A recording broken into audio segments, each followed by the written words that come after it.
할렐루야. 반갑습니다. 성도 여러분.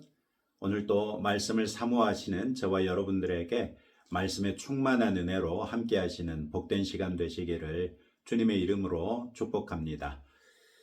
네, 어찌하다 보니 벌써 아가서의 마지막 부분인 아가서 8장 5절부터 14절까지 말씀을 묵상하게 됐습니다. 아가서를 묵상하는 것이 결코 쉬운 일이 아니었습니다. 어찌 보면 정말 몸살 날 것 같이 몸부림칠 수밖에 없었던 그런 시간이었는데요. 아이고, 제가 그만 감기에 걸리는 바람에 또 하필 기침이 심해서 도저히 동영상을 만들 수가 없어서 어제는 묵상을 만들지 못했습니다. 죄송하게 생각합니다. 오늘은 간단하게 주일 묵상 본문 또 월요일 묵상 본문에 이어서 화요일 묵상 본문까지 함께 살피도록 하겠습니다. 주일 묵상 본문이었던 6장 13절로 7장 10절에서 솔로몬은 자기 아내를 술람미 여자라고 부릅니다. 술람미 여자라는 말은 술람 출신 여인이라는 말이 될 수도 있고 솔로몬의 여인이라는 말이 될 수도 있으며 히브리어로는 샬롬이라는 말과 똑같은 자음이 사용되고 있죠.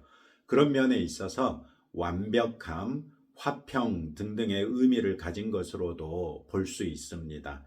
이는 특히 남자가 여자에게 6장 9절에서 완전한 여자라고 했고 또 오늘 살피게 되는 8장 10절에서는 화평을 얻은 자 이렇게 언급하고 있는 것을 보아도 그 타당성이 높다고 할 수 있습니다.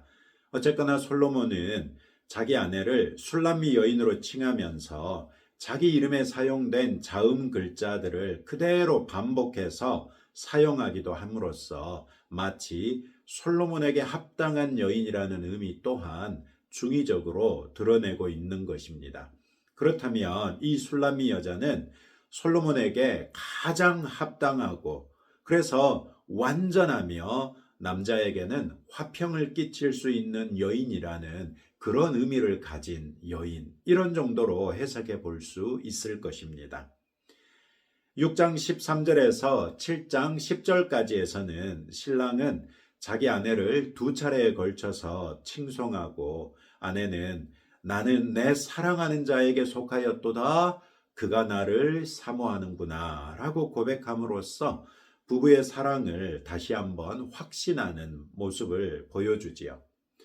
어제 묵상 본문인 7장 1절로 8장 4절에서는 부부로서 사랑으로 한 몸 되기 위해 남편이 아내를 청하는 모습이 7장 11절부터 13절에 그려지고 있고 아내가 그에 화답하는 모습이 8장 1절부터 4절까지에 묘사되고 있습니다.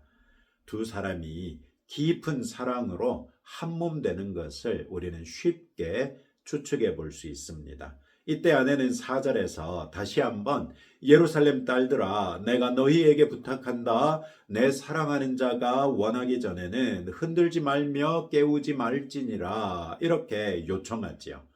이전에 동일한 요청을 살필 때 알게 된 것처럼 내 사랑하는 자는 그냥 내 사랑으로 번역하는 것이 옳다는 것을 알게 됐죠.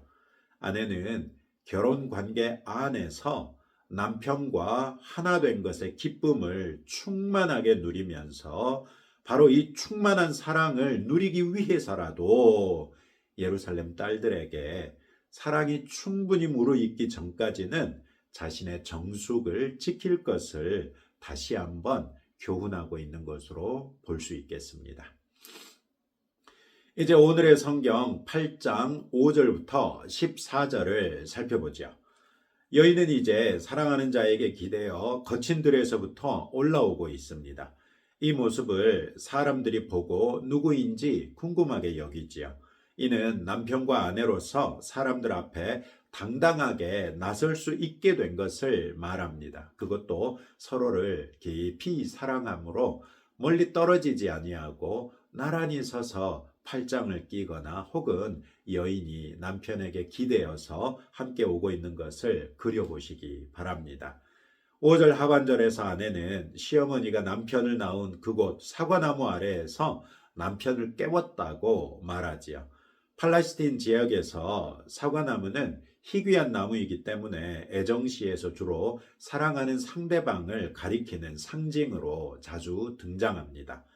아내는 이때 시어머니가 남편을 잉태하고 낳았던 곳으로 사과나무 아래를 언급하고 있습니다. 이는 그의 아내로서 아이를 잉태하고자 하는, 아이를 낳기를 간절히 바라는 마음을 표현한 것으로 볼 수 있겠습니다. 사랑의 열매로 새로운 생명을 잉태하기를 간절히 바라는 것은 아주 자연스러운 일이라고 할 수 있겠습니다. 그러면서 아내는 남편에게 자신을 도장같이 마음에 품고 팔에 두르라고 합니다. 도장은 그 당시에도 계약서 같은 주요 문서에 날이 나거나 인봉할 때 사용했던 것으로 소유권을 상징하지요.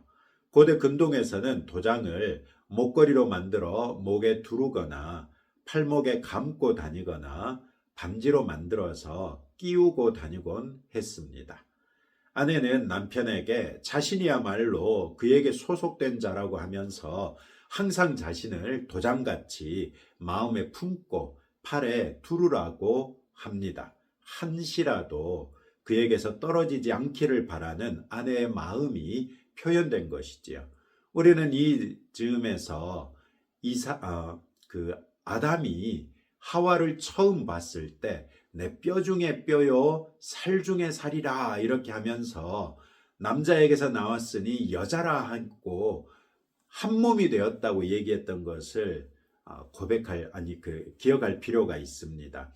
여인은 아담의 그 고백을 이제 정당한 아내로서 남편에게 요구하고 있는 것입니다.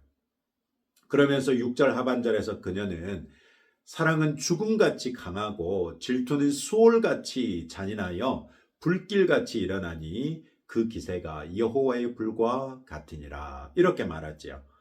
사랑이 죽음같이 강하다는 것은 사람이라면 죽음으로부터 도망갈 수 없는 것처럼 사랑으로부터도 도망갈 수 없다는 것입니다. 죽음이 모든 사람을 사로잡는 것처럼 사랑 역시 모든 사람을 사로잡는다고 하는 것입니다. 참으로 사랑은 죽음에 비견되거나 오히려 더 강한 능력이 있지요. 죽음은 한 존재의 종말을 고하지만 동일하거나 더 큰 힘으로써 사랑은 한 생명의 출발을 알릴 수 있습니다. 또 여인은 질투는 수올같이 잔인하다고 합니다. 수올은 모든 죽은 자가 가는 곳으로 두려움의 대상이지요. 질투에 빠진 여인은 살았다 할 것 없는 마치 죽은 것 같은 수월에 빠진 것 같은 하루하루를 살면서 자신만 수월에 밀어넣는 것이 아니라 사랑하는 상대방 또한 수월로 끌어당기는 것이 질투이지요. 여인은 또 질투가 여호와의 불과 같은 기세로 일어나는 불길이라고 합니다. 질투의 불길에 사로잡히면 많은 물로도 설마 홍수로도 그 불을 끌 수 없다는 것입니다. 사랑이 여인에게 질투를 불러오기에 사랑에 빠지는 것을 두려워할 수 있겠지요. 그렇다고 해서 사랑에 빠지지 않기 위해서 온 가산이라도 다 주고 사랑을 사려고 한다면 그는 멸시를 받을 수밖에 없을 것입니다. 내가 돈 주고 샀으니 너는 내 것이다, 내 소유다 하면서 아무런 인격적인 존중 없이 마치 자신의 욕정이나 풀어댈 수 있는 그런 대상으로 여인을 사려 한다면 멸시를 받을 수밖에 없다는 것입니다. 진정한 사랑은 돈으로 살 수 있는 것이 아니기 때문이죠. 자신의 욕망을 위해 모든 것을 허비하는 어리석은 사람이 되고 말 것입니다. 아내는 6절 7절에서 자신의 온전한 사랑으로 영원히 꺼뜨릴 수 없는 사랑으로 자기 남편을 사랑하고 있으니 남편 역시 자신을 늘 마음에 품고 팔에 두르는 도장처럼 자신을 가까이 해달라고 말하고 있는 것이지요. 우리는 오늘의 성경 5절부터 7절까지에서 사랑의 본질에서 결코 빠뜨릴 수 없는 것 한 가지를 발견할 수 있습니다. 그것은 함께 있는 것입니다.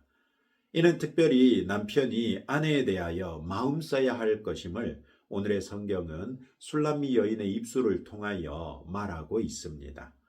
하나님께서는 남편과 아내를 한 몸이라고 하셨는데 여인은 오늘 자신을 가리켜 남편의 도장이라고 표현하면서 늘 남편의 몸에 지니고 다니듯이 자신과 함께 해줄 것을 원하는 것입니다. 사랑하기 때문에 함께 있는 것이고 함께 있기 때문에 사랑이 더욱 돈독해질 수 있음을 알고 배우자와 함께하는 시간을 늘려나가도록 힘쓰는 우리 성도들이 되시기를 축복합니다. 이것은 또한 우리 신앙생활에서도 마찬가지이지요. 오죽에 있으면 하나님께서는 자신의 영이신 성령님을 우리 안에 영원토록 내주하게 하셨겠습니까?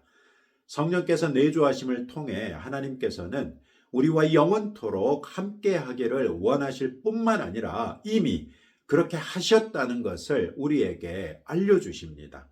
그러나 성령님은 하나님의 영으로서 인격적인 분이시기 때문에 우리의 인격 또한 존중하시지요.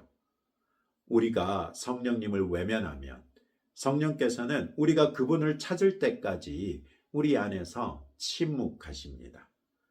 우리가 말씀과 기도로서 하나님께 가까이 나아가면 그것이 곧 우리의 하나님에 대한 사랑이 무르익는 것이 되고 하나님에 대한 우리의 사랑이 우리 안에 계시는 성령님을 흔들고 깨우는 것이 되겠지요.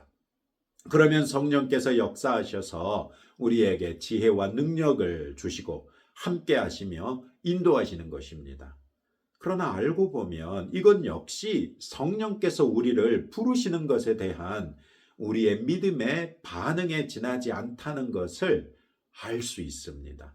어찌 졸지도 아니하시고 주무시지도 아니하시는 여호와 하나님이신데 그분의 영이신 성령님이 아무리 우리 안에 들어와 계셨다고 하고 아무리 우리의 인격을 존중한다고 하시지만 우리 안에서 좋으시고 주무실 수 있겠습니까? 그저 말할 수 없는 탄식으로 우리를 위하여 간구하시는 것 아니겠습니까? 그 탄식이 어느 순간인가 내 영적인 안테나에 잡히면 그때야 비로소 우리도 정신 차리고 말씀과 기도로서 성령님께 나아가는 것이겠지요. 삼위 하나님과 함께 있기를 늘 소망하는 참된 성도들이 되십시다. 8절부터 12절은 아내의 오빠들이 어떻게 여동생을 보호했는가를 보여줍니다. 1장에서 여인은 자기 오빠들이 자신에게 포도원을 지키게 하는 바람에 피부가 거무스름하게 됐다고 한탄했습니다. 그러나 오늘의 성경을 보면 그것이 오빠들이 동생을 학대한 것이 아니라 오히려 동생을 정숙한 여인으로 성장할 수 있도록 자기들 나름의 조치를 취한 것이었다는 것을 알 수 있습니다. 이것은 오늘의 아가에서 두 단어로 알 수 있는데요. 바로 9절에 있는 성벽이라는 단어와 문이라는 단어입니다.